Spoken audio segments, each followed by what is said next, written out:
नमस्कार, स्वागत आहे तुमचं मोहक रेसिपीज आपल्या मराठी यूट्यूब चॅनलमध्ये. साबुदाणा करण्यासाठी इथे मी 1 वाटी साबुदाणा घेतलेला आहे. आपल्याला हा साबुदाणा 2 ते 3 मिनिटासाठी खमंग असा भाजून घ्यायचा आहे. साबुदाणा भाजण्यासाठी इथे मी गॅसवरती एक जाडबुडाची कढई गरम करत ठेवलेली आहे. त्यामध्ये साबुदाणा घालून घेऊया व 2 मिनिटासाठी साबुदाणा चांगला भाजून घेऊया. आपल्याला हा साबुदाणा अजिबातही करपवायचा नाही.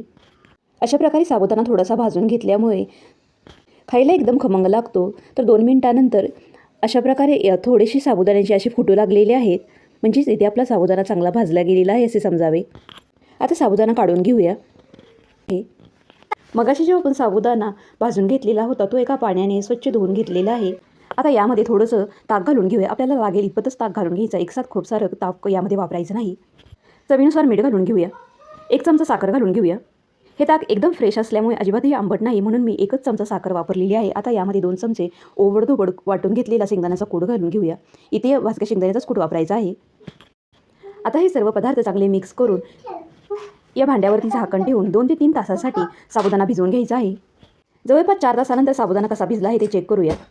तर जवळपास 4 तासानंतर इथे आपला साबुदाणा छान असा भिजलेला आहे. त्यासाठी इथे तडक्या पॅनमध्ये थोडंसं तेल घालून घेतलेलं आहे. तेल चांगलं गरम झाल्यानंतर यामध्ये 4 ते 5 हिरव्या मिरचीचे तुकडे घालून हा तडका